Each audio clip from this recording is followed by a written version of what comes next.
Welcome, everyone, and thanks for joining us for Making Sales Social Live, coming to you from the Social Sales Link virtual studios and brought to you by AskSSL.ai. I'm Bob Woods. Stan Robinson is unfortunately having some computer gremlins, so he's unable to join us right now, but Bryn Tillman is here. How you doing, Bryn? I'm great, Bob. How are you? I'm doing well. Thank you. Appreciate it. So, when it comes to gaining momentum, the big mo, as they say in football and basketball, when it comes to your activity on LinkedIn, it really comes down to trust. Do people trust you? If they don't, you're stuck in the mud. If they do, though, you'll be viewed as an expert in your field. And it's like I always say people want to talk to experts. Yep. Experts get calls, they get conversations. Now, if you're only showing up to post on LinkedIn, you quite frankly, you're missing one of the big points of the platform, which is to start conversations. While conversations can begin as the result of a post, the real magic comes, guess where? In the comments. If you want conversations that lead to business, you need to show up for others and show up consistently. And you really should be an expert when you do show up because you're going to want to have conversations with people and they are going to want to have conversations with you as well. They have got to want that, which is why we have the 10 to 1 rule, right, Bryn? 10 to 1 ratio is engagement to Yep. posting. Absolutely. I think that this is absolutely critical. So let's break down why this matters. Well, first of all, when people post, often very few people are actually engaging. So when you engage, they're like more excited than any content you could send them, right? So when we think about it, when we share content, we're so excited when people engage. So let's make our buyers or our prospects or our targeted community members feel that good. So when we go out and we're engaging on their content, they like us, right? There's engagement. So that's number one. Number two, when we're engaging on their content, they are much more likely now to see our content for 2 weeks. Really important that we're doing that. LinkedIn really rewards those who are engaging more than those who are posting. So we're going to go through a lot of the ways to do this, but I think something that is not on our list where I want to start, because folks will say, you know what, I go into my news feed and I search for content and it's a ton of ads so I'm going to start with the big tip. So if you take nothing else away from what we're about to talk about, what we're going to talk about today, this is it. Go to LinkedIn, and this is in the free version. Even if you have Sales Navigator, I recommend doing this. There are other ways to look for content in Sales Navigator, but I think this is incredibly valuable.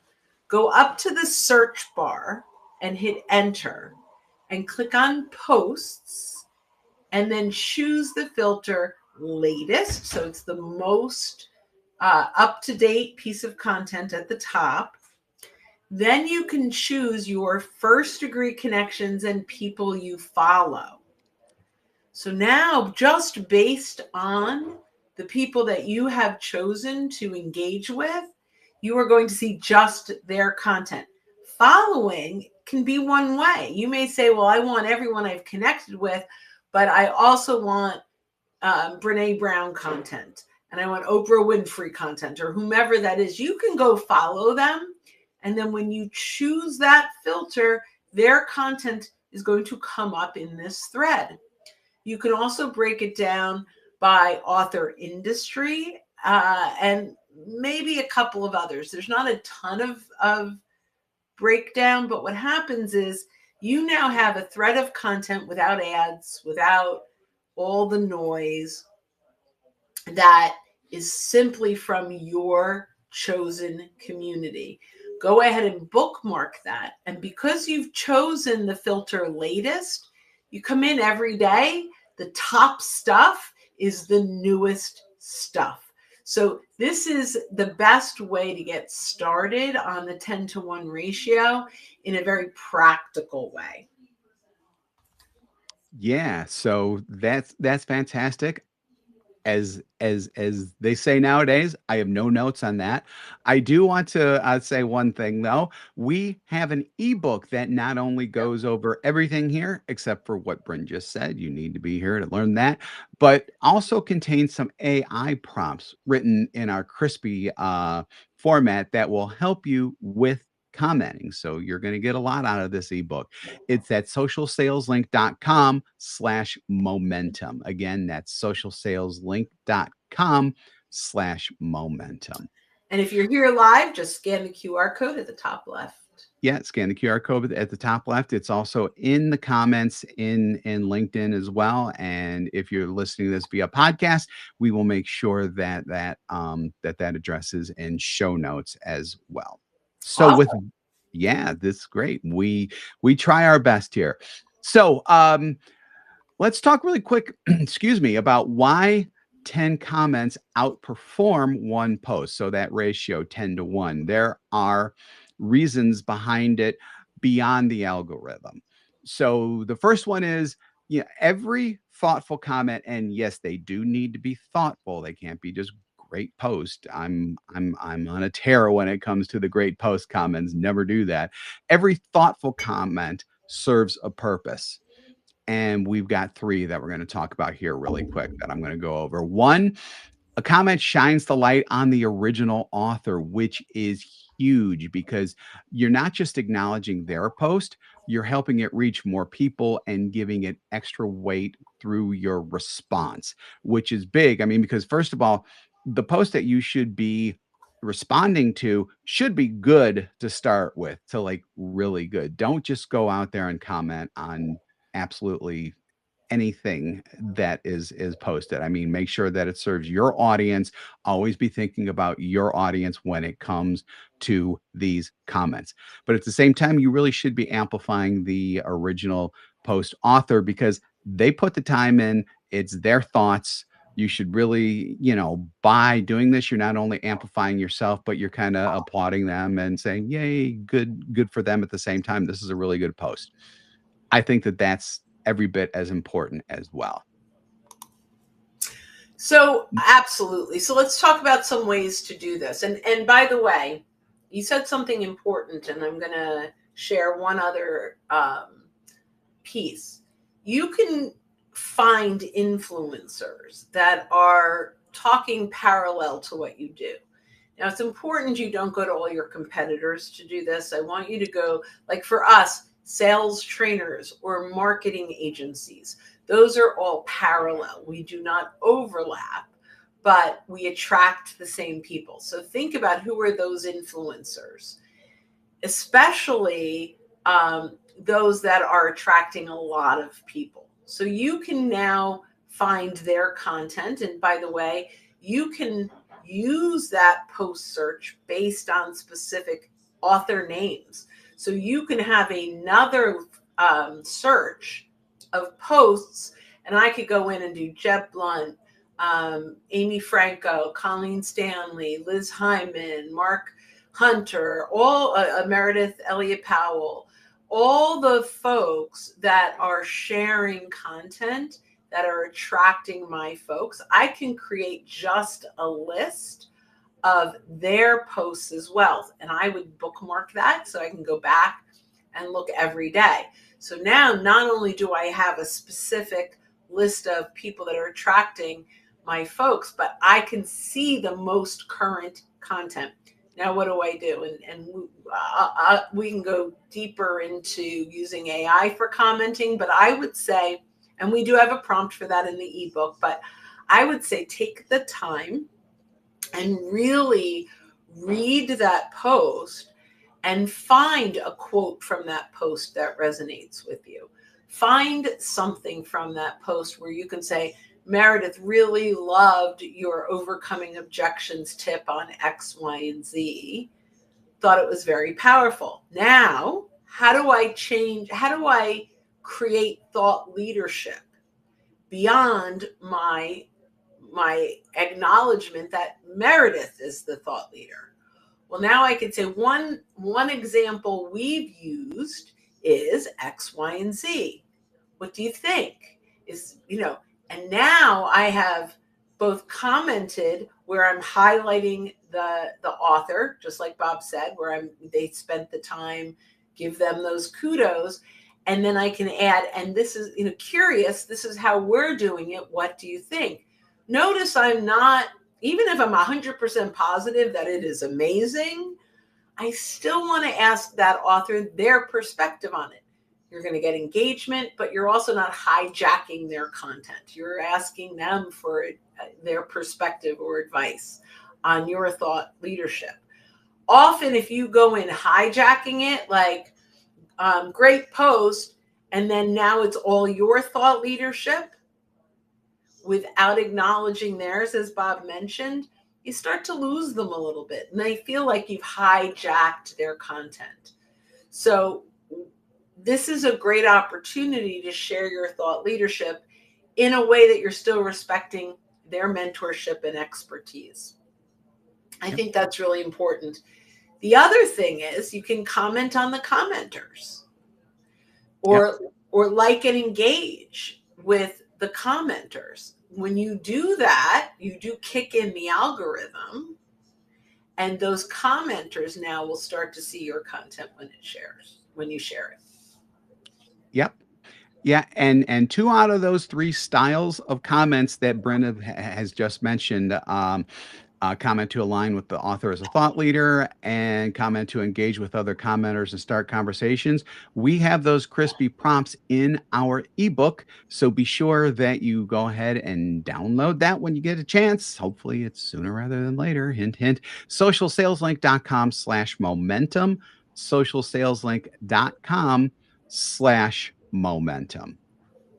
So let's talk about one of the other advantages that that these have. So we talked a little bit about opening the door to real conversations, which can really happen if done right. And especially, it's always hot to me. I don't know about you, Brent. It's always hot to me when you can actually get a really good conversation started in comments. I mean, more than just like a one-off thing. I mean, if you're going back and forth with someone, why wouldn't you reach out to them at some point? I mean, even if it's just a network, even if it's not a direct sales thing, if it's just a network, at that point, not only will they know you and will they remember you, but if you got a really good vibe going, you should be able to just reach out and just connect without even a note necessarily. Although you want to do a note, but I'm just saying, always a note. I'm sorry? Always a note. Yeah, always the note, unless you have the paid. That's a good point. But yeah. Well, so here's what I would say. I know that's right. You're limited. I forgot. You are somewhat limited. True.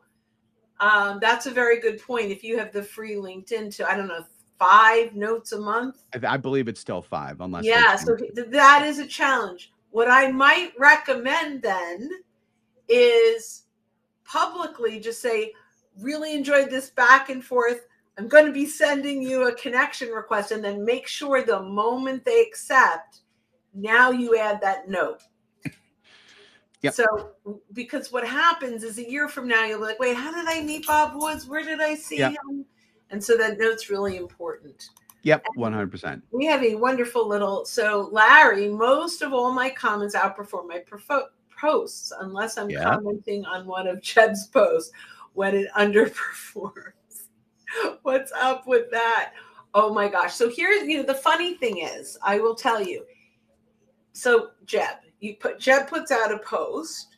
By the way, he's phenomenal at engaging with people that are commenting, unless he's traveling for training, right? If he's in training all day, he can't get to it till the nighttime.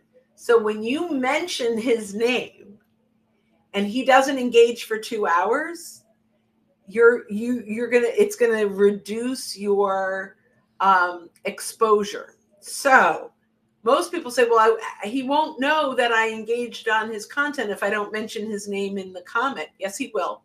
He will be alerted. So I would recommend, don't always say, hey, at Jeb, great content. You can just say, really enjoyed this content. And you can even use his name without the at mentioning his name. And then you will not be dinged for not getting a response within 2 hours. That makes sense. Did I articulate that right? Yeah. Yeah. Yeah. That was perfect. That was perfect. So with that, let's see. Let's go to the 3 styles of comments real quick. Like I said, we've done 2 already. The third is one that you may not necessarily think is a comment, but it is in a way. It's just delivered a little bit differently. So this is commenting in the form of a reshare, but you're adding perspective. You're adding your perspective of a little more completely than you can in a comment. So resharing, it's one of the more underused tools on LinkedIn. Seems like I say that a lot. LinkedIn's got a lot of great tools, though. When you reshare a great post and add your perspective, you do 2 things here. One, you build influence for yourself. At the same time, you're lifting someone else, and you're lifting them more with a reshare than you do with a comment within one of their posts. So, in other words, when you're resharing, it's got to be really good because it's actually your name attached to the other person's name. It's like, in the old mafia movies, do you speak for this guy? Are you vouching for this guy? Same type of thing, except it's on LinkedIn. Your I love reshare it. should give a hook for people to read both your reshare, so the part that's on top, and then the original post that appears just below as well. So you're adding your point of view. You're expounding on that. You may take that nugget that Bryn mentioned earlier. I call it like a seed, and you're going to pour water on it so that it germinates through your through the valuable content that you're adding there. And then you should also encourage your audience to check out or follow the original author. And if they want to comment on that post for the original author, they can do that there, or they can comment on the additional content that you've provided above there. Now, one thing, or actually 2 things, you don't want to rewrite their post. That's bad. You need to take that nugget, or you need to take whatever it is that attracted you to the reason why you want to reshare the post in the first place and put that up there. No rewriting, and don't overshadow their message either. You are putting them in the spotlight. You're kind of like in the spotlight together doing a duet or something like Doobie Brothers or something like that. I don't know, but that's the type of mentality that you really need to have there. But most important, you don't want to just click on just reshare without having anything up there, because LinkedIn does give you 2 options there: just reshare or reshare with your own thoughts. I forget what is exactly called, but you can reshare without putting anything there. That's just a waste of electrons. It's just, it really doesn't, it may do the original person a little bit of good, but without you adding your context there, I mean, it certainly doesn't do anything for you. And it does something for the other person, but not really a lot. So I definitely wouldn't want to do that either, Bren. So we have this interesting question that came in. I posted Yeah. something flashy and tagged several organizations and individuals, and the post got 90 likes in 9 hours. But I don't know, Indy this several times, and I guess maybe tried to do it again several times, and my post never performed. So what did he do right? So this is a great question. The first thing is, we don't always know what we did right. And I know that sounds crazy, but I am going to guess that you engaged a ton more before you shared that post.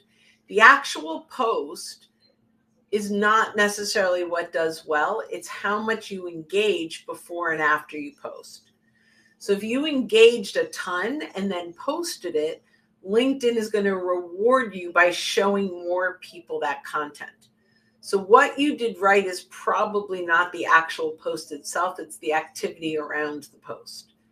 That said, I always caution tagging organizations and people without permission, unless you are sharing their content. Right? You share an organization's content, absolutely you want to let them know.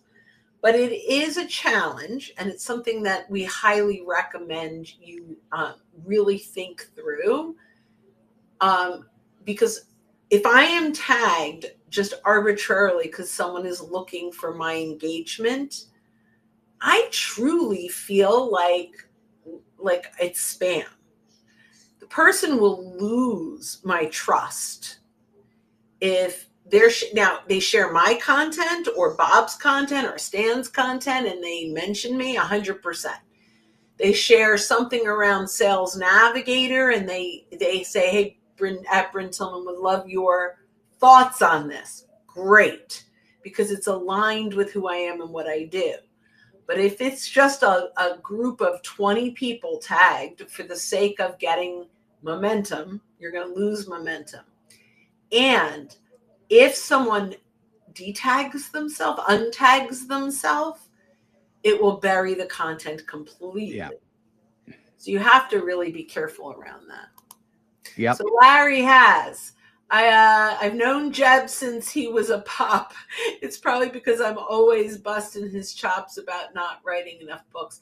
Well, Larry, I don't know if you know this, but Jeb's next book coming out October 6th is called The LinkedIn Edge with me as the co-author. So I don't know. Larry, in other words, your check is in the mail for that one. Excellent. Actually, go buy the pre-order. Yeah. Definitely the pre-order. So just one more time, the ebook that accompanies this episode contains all of the crispy prompts to help you out. That's at socialsaleslink.com/momentum, socialsaleslink.com/momentum. You can use crispy prompts that are on our ebooks in any LLM that you'd like to, as well as, of course, in our own Ask SSL platform, which is available at askssl.ai. Anything else, Bryn? Yes. Barb wants to know, what does bury the content completely mean? That's a good question. It is a great question, and thank you for asking, because sometimes I just speak without realizing that it's all in my internal head, the description. So bury the content completely. So for example, when you share content, typically 8 to 10% of the people that you are connected to, it will appear in their newsfeed, even if you don't do a whole lot. But if you break a rule, it will be in 0. If you engage with a ton of people, then it promotes your content. It could be to 20 or 30%, especially if that content now gets engagement.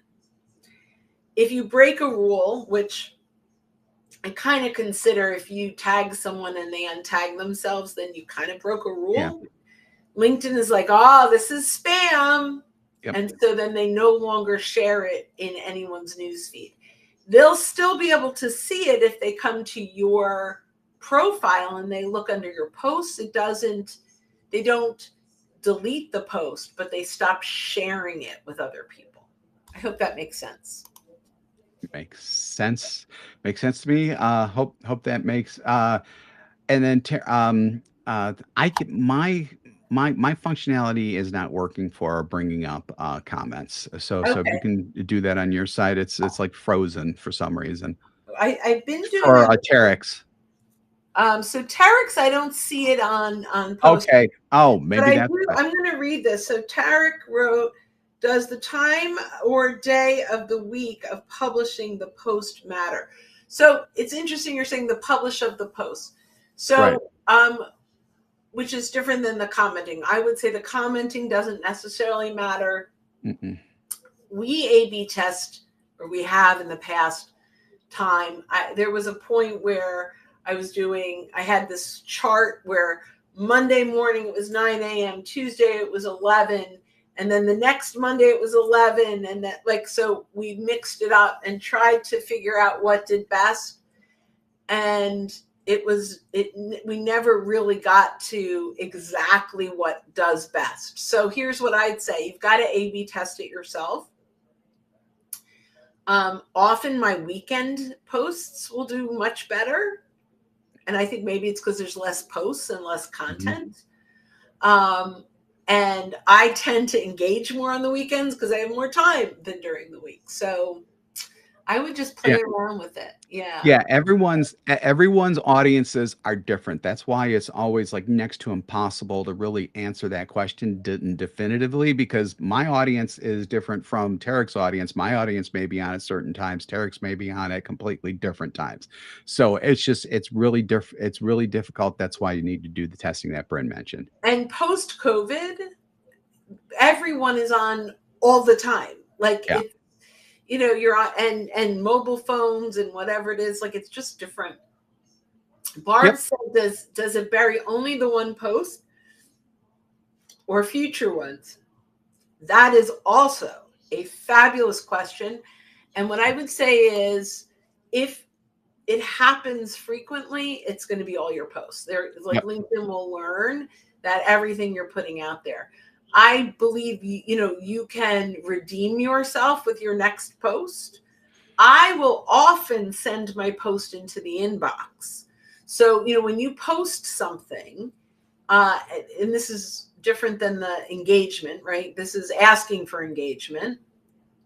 I would go to the send button and I would send this to 10 people at a time, blind copied. I'm asking their perspective.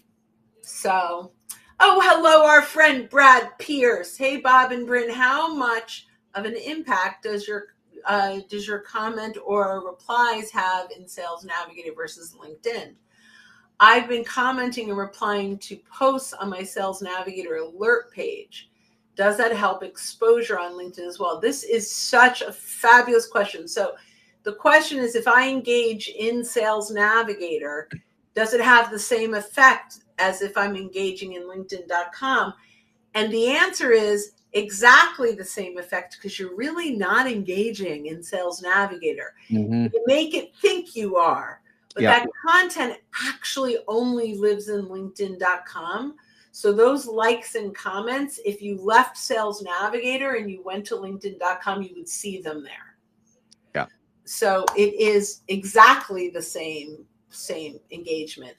I see what you did there, Jen. I own every one of his books. Oops, The LinkedIn Edge might be one of his your best. I'm hoping. But I'll tell you, look out for Brad Pierce's book. He has a book coming out on Sales Navigator that is going to be killer. Just FYI. I don't know the name of it, Brad. You could let us know. I don't know, but it's going to be killer. Yeah, maybe if Brad gets it in the comments as we're wrapping up, we'll say here. But we are right on time here, so we are going to go ahead and bring it in for a landing, as we like to say here. So whether you've been with us live or recorded via our podcast, we really appreciate you for joining us for this episode of Making Sales Social Live, sponsored by AskSSL.ai. We do these live sessions weekly, unless there's a holiday or something like that. So please join us. If you haven't listened, or if you're listening to us on our podcast rather, but you haven't subscribed already, why not just click that follow or subscribe button? It's literally that easy. And if you want to go the extra mile, drop us a like and a comment as well. Beyond these LinkedIn Lives, we also interview leaders and experts in sales, marketing, business, and many more areas. So catch those episodes as well. If you'd like more info on our podcast, socialsaleslink.com/podcast. Again, socialsaleslink.com/podcast. So when you're out and about this week or any week, be sure that you're making your sales social. Oh, I'm doing it alone today. Social. Make your sales social. I was thinking that just as I was reading it. I was like, oh yeah, it's just Bryn alone today. So that's cool. Thanks.